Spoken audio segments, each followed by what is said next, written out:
Hello friend, welcome to back आपके अपने YouTube channel success मंत्रा में। तो हम भौतिक विज्ञान में पढ़ रहे थे मापन में हम पढ़ चुके हैं। वो उसके बारे में कुछ फॉर्मूला वगैरह ऑप्शन वगैरह मैं आपके बारे में बता चुका हूँ। उसको किस स्टेप से रिप्रेजेंट किया जाता है। छोटे छोटे भौतिक 7 भौतिक रूल रहती हैं, उनके बारे में बता चुका हूँ। आज उसका हम नेक्स्ट पार्ट लेके आपके सामने उपस्थित हैं। तो हमारा नेक्स्ट पार्ट है, बहुत इंपॉर्टेंट है, लगभग हर एग्जाम में आता है एयरफोर्स वगैरह के में। तो प्लीज़ सी।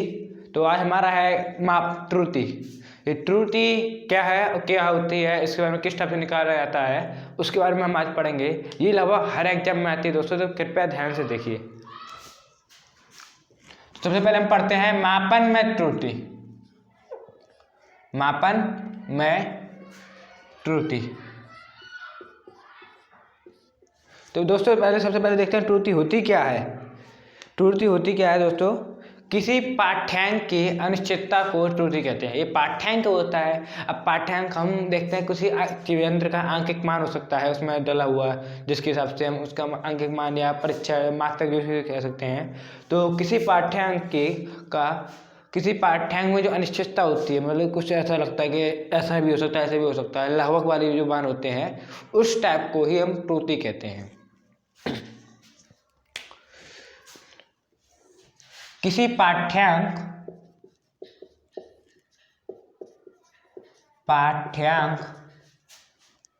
की अनिश्चितता, क्या दोस्तों, अनिश्चितता मतलब वो निश्चित नहीं होती। अनिश्चितता को त्रुटि कहते हैं। त्रुटि कहते हैं। अब देखिए दोस्तों, यह हमेशा प्रतिशत में होती है त्रुटि। 1%, 2%, 3% होती है। तो उस टाइप से यह प्रतिशत में होती है।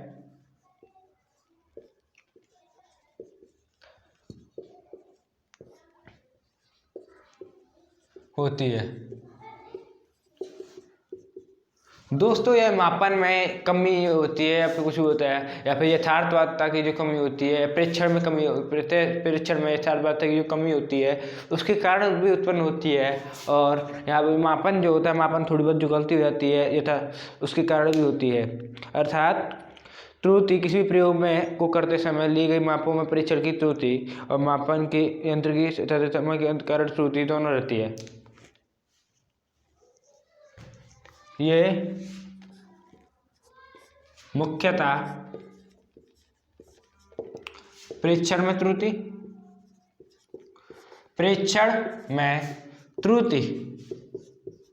व प्रयोग या फिर जो मान है वो हमारा यंत्र है, यंत्र के यथार्थता की सीमा में त्रुटि के कारण भी होता है। ऐसा दोस्तों, यंत्र की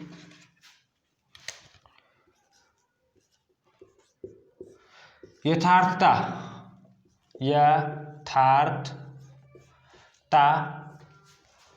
की सीमा के कारण त्रुटि होती है। कि सीमा में त्रुटि,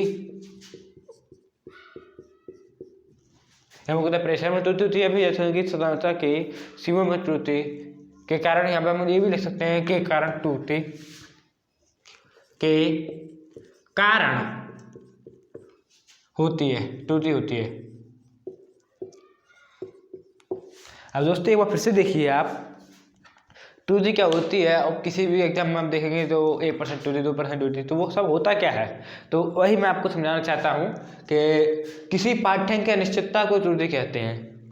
मान लीजिए यहाँ पर मान निकला 11.3 से 11 पहले हमने परीक्षण किया, कोई परीक्षण किया, उसमें हमारा उसका मान निकला 11.3। दूसरा परीक्षण हमने किया, उसमें 11.4 निकला। ओके, तो इन दोनों में कुछ त्रुटि हुई है, जिसके कारण पहली बार में 11.3 निकला, दूसरी में 11.4 निकला, तीसरी बार में 11.2 निकल गया, मान लीजिए। तो इन परीक्षण में कोई ना कोई त्रुटि हुई है, जिसके कारण हमारा ये मान अलग अलग आ रहे हैं। अब उसी को जो किसी पाठ्यांक की निश्चितता, मतलब ये इसमें निश्चित नहीं, तीनों में से कौन सा है, तो उस वही कह रहे हैं हम कि किसी पाठ्यांक की निश्चितता को त्रुटि कहते हैं। मतलब त्रुटि मतलब कोई हमसे गलती हुई है। त्रुटि का साफ साफ देखिए हिंदी में अर्थ, तो गलती। यह प्रतिशत में होती है। क्योंकि 1% त्रुटि हुई, 2% त्रुटि हुई, ये सब बोलते हैं उसमें। और यह मुख्यतः प्रेक्षण में त्रुटि या यंत्र की यथार्थ की सीमा के कारण त्रुटि होती है। अब त्रुटि होती क्यों है वो देखिए दोस्तों। त्रुटि होने के 2 कारण है। पहला कारण प्रेक्षण में गलती।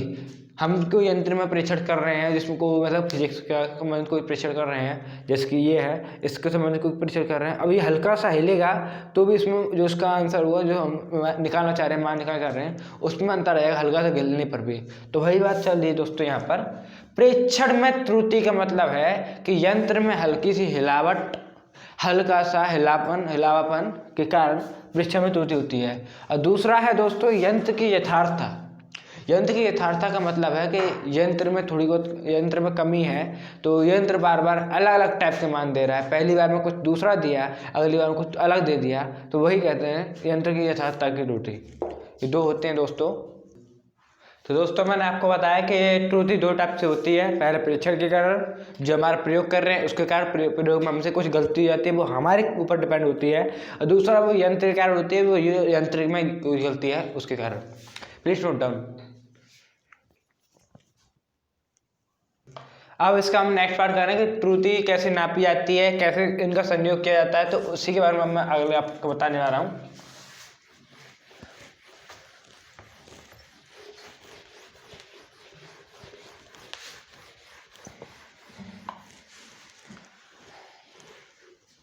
तो देखिए दोस्तों, त्रुटियों का संयोग, अगला पॉइंट है हमारा त्रुटियों का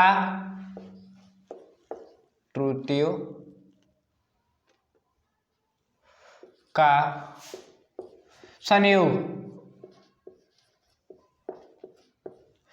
इसमें संयोग का मतलब है दोस्तों कि त्रुटि कैसे जोड़ी जाती है, कैसे घटाई जाती है, वो पूरा जो बायोडेटा आता है उसके बारे में हम यहाँ पे सीखेंगे। सबसे पहले हम देखते हैं त्रुटियों के संयोग में इनको घटाना योग व अंतर की त्रुटि।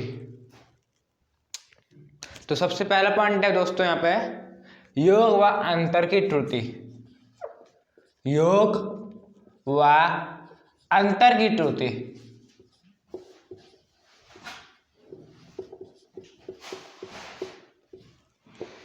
इसको देखते हैं दोस्तों, ये क्या चीज है।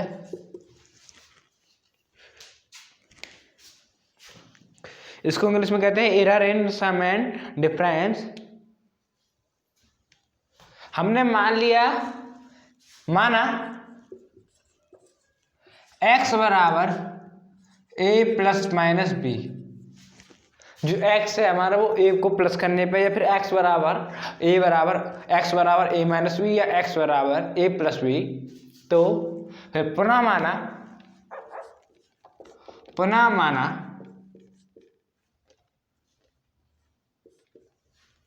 डेल्टा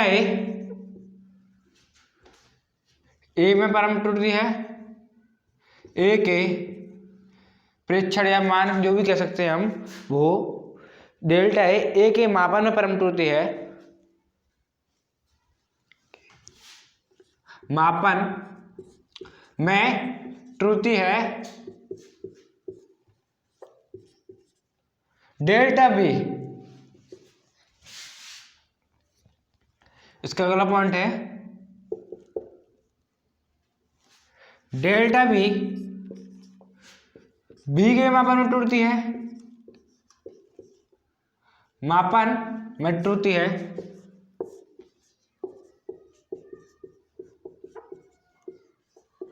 तो जो x है, जो x के मापन में त्रुटि जो डेल्टा x होगी, तो डेल्टा x और डेल्टा x यहाँ पे लिख सकते हैं हम, और डेल्टा x के मापन में त्रुटि है, मापन में त्रुटि है। तो डेल्टा x बराबर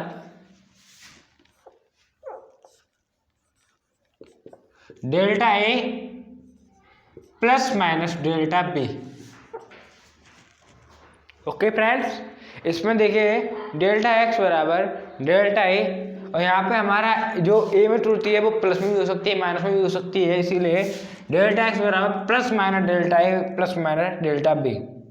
अब हम दोनों में प्लस माइनस अगर कॉमन ले लिया है तो दोस्तों हमारा क्या आएगा यहाँ पर, डेल्टा एक्स बराबर plus minus in the bracket delta a plus delta b. जहां इस त्रुटि को हम क्या कहते हैं दोस्तों, इसको कहते हैं एक्स में अधिकतम परम त्रुटि या फिर एक्स में अधिकतम संभव त्रुटि। वो मैं आपको ये दिखा रहा हूं, एक्स में अधिकतम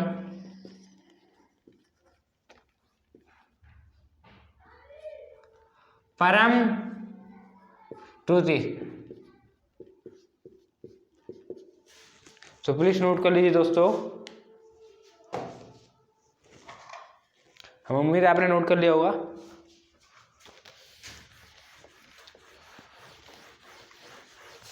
अब इसी का नेक्स्ट पार्ट है, हम फर्स्ट पार्ट त्रुटि को संयोग में हम कर चुके हैं कि संयोग के लिए जोड़ घटाने के लिए। अब देखते हैं इसके लिए गुणनफल में त्रुटि कैसे निकाली जाती है। गुणनफल में त्रुटि, गुणनफल में त्रुटि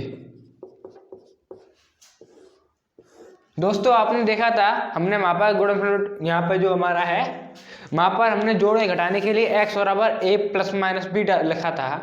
अब यहाँ पर गुणनफल के लिए वही उसी टाइप से हम यहाँ पे लिखेंगे, माना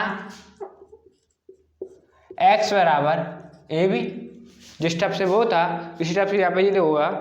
तो आगे देखिए, इसी लिए अतः जो तब वो हमारा यहाँ पे मान निकला जाएगा डेल्टा एक्स अपॉन एक्स। गुणनफल की कंडीशन थोड़ी चेंज होती है, वो आपको खुद देखनी पड़ेगी।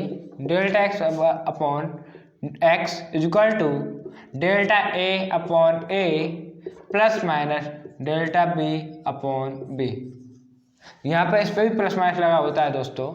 अगले फॉर्मेट में वही सैम्पल प्रोसेस, इससे पहले मैं एक चीज सेम प्रोसेस में delta x upon x is equal to plus minus in the bracket delta A upon A plus delta B upon B.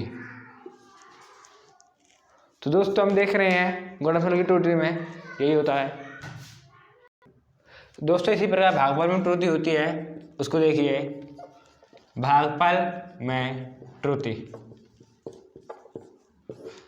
ये किस प्रकार से होती है दोस्तों। इसमें मानते हैं, माना जैसे हमने गुणनफल में x बराबर ए बी माना है, उस टाइप से यहाँ पर हम मानेंगे x बराबर ए अपॉन बी। ये भागफल का साइन है, तो यहाँ पे से कंडीशन हमारी निकल के आती है delta x upon x is equal to plus minus a delta A upon A plus minus delta B upon b. Plus minus दोनों में से कॉमन ले लिया है दोस्तों, तो हमारे यहाँ पे निकल के आती है, ये होती है अधिकतम संभव त्रुटि। जहाँ पे ये हमारे अधिकतम संभव त्रुटि थी, अधिकतम संभव त्रुटि यहाँ पर हमारी निकलेगी डेल्टा एक्स अपॉन एक्स बराबर प्लस माइनस कॉमन ले लिया है दोस्तों, डेल्टा ए अपॉन ए plus delta B upon B. तो देखा दोस्तों आपने, हमारे ये और ये लगभग सेम है, इसीलिए कंफ्यूज मत होइए। अब दोस्तों इस दोनों पहले आप नोट कर लीजिए।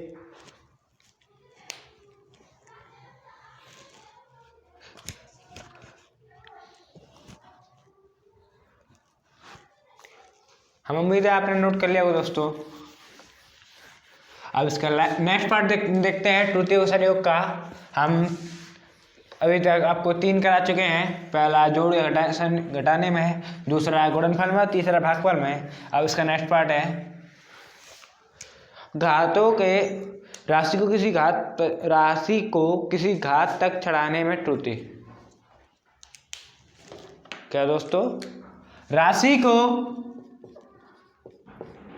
किसी घात तक चढ़ाने में त्रुटि।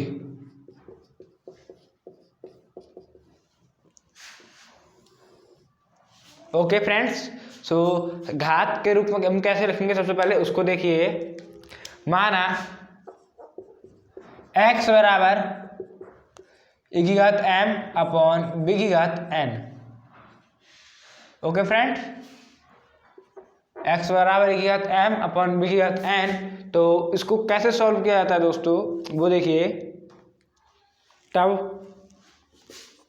हम जो कंडीशन अभी तक निकाल रहे थे, इसमें ये थोड़े आपको मैं बताऊंगा इसको किस टाइप से आपको याद रखना है। पहले डायरेक्टली वो देखिए, x upon x is equal to delta A upon delta A upon a m minus n delta B upon b. दोस्तों आप लॉग वाला फॉर्मेट थोड़ा थोड़ा याद करिए। तो लॉग वाले फॉर्मेट में जब ए की घात एम का लगाते थे, तो जो एक लॉग ई लगाते थे, जैसे कि लॉग ए की घात एम, तो यहाँ पे जो चेंज होता था एम इधर की तरफ आ जाता था। मतलब कि इस वाले चेंज में जो आगे वाली घात थी उसको हम आगे यहाँ पे लिख सकते थे, ये लॉग की कंडीशन में। सेकंड चीज हम लॉग में देखते थे दोस्तों, तो वो हम ये देते थे, लॉग एम अपॉन एन बराबर log m minus log n. तो हल्का फुल्का उस कंडीशन से ये मिलता हुआ है, आप देख पा रहे होंगे। तो प्लीज सी फिर से। अब इसमें दोस्तों भिन्नात्मक त्रुटि के रूप में यहाँ तक हम देख चुके हैं। इसके आगे जो भिन्नात्मक त्रुटि होगी उसके रूप में कैसे लिखेंगे इसको, भिन्नात्मक त्रुटि के रूप में। उसमें इसके रूप में कैसे लिखेंगे दोस्तों, delta x upon x is equal to plus minus m delta A upon A plus minus n delta B upon b. यहाँ पर सेम कंडीशन, अधिकतम परम त्रुटि निकालने के लिए अधिकतम संभव त्रुटि, ये कैसे निकालेंगे दोस्तों, त्रुटि निकालने के लिए delta x upon x is equal to plus minus m delta A upon A plus n delta B upon b. दोस्तों यहाँ पे एक ब्रैकेट आ जाता है, प्लस माइनस दोनों को में लेंगे तो एक ब्रैकेट आ जाएगा, वही उसी के हिसाब से दोस्तों ये लिखा है। तो यहाँ तक आप नोट कर लीजिए। इसका मैं एक एग्जाम्पल करा देता हूँ, तो पहले नोट कर लीजिए।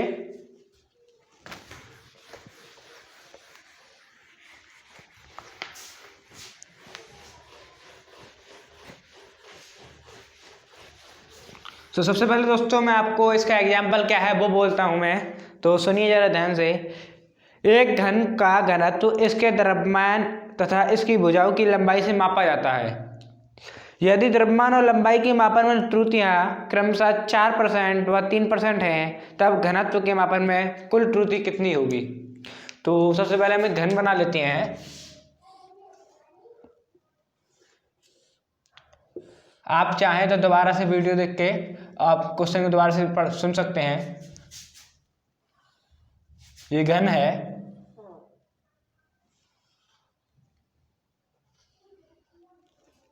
तो इसके बारे में क्या बता रहा है क्वेश्चन हमारा, कि इसका घनत्व है, इसके द्रव्यमान और उसकी भुजाओं की लंबाई से मापा जाता है। यदि द्रव्यमान और लंबाई के मापन में त्रुटि क्रमशः 4% व 3% है, तब घनत्व के मापन में त्रुटि कितनी होगी। तो सबसे पहले दोस्तों हम देखते हैं, कोई लंबाई की बात चल रही है तो मूलतः लंबाई हमारे इसके आयतन के रूप में मापी जाएगी। तो आयतन में लंबाई का फॉर्मूला लगता है कि हम जानते हैं घन का आयतन होता है, किसी भी घन का आयतन उसकी लंबाई का क्यू होता है। जहाँ हम लंबाई को एल माने तो एल क्यू हो जाएगा। और द्रव्यमान इसका हमको दिया हुआ नहीं दिया हुआ है, तो द्रव्यमान हम इसको मानते हैं m, जो m से डिपेंड किया जाता है, और घनत्व इसका रो या p से डिपेंड कर सकते हैं हम। तो वही कह रहा हूँ मैं, आप क्वेश्चन अपने आप लिख लें द्वारा सुनकर, मैं डायरेक्टली इसका सॉल्यूशन कर रहा हूँ। तो दोस्तों सबसे पहले हम लिखते हैं इसका घनत्व का फॉर्मूला क्या है।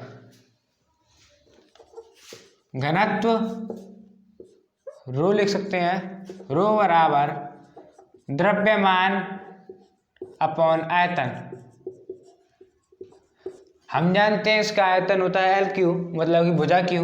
यहाँ पे अगर इसकी एक भुजा L होगी तो ये L क्यू हो जाएगा, और द्रव्यमान हमने मान लिया M। ओके दोस्तों, अब हमको क्या कंडीशन क्या क्या दे रखा है उसमें कि इसमें द्रव्यमान में त्रुटि 4% और लंबाई के मापन 3%। द्रव्यमान में त्रुटि 4%, लंबाई में त्रुटि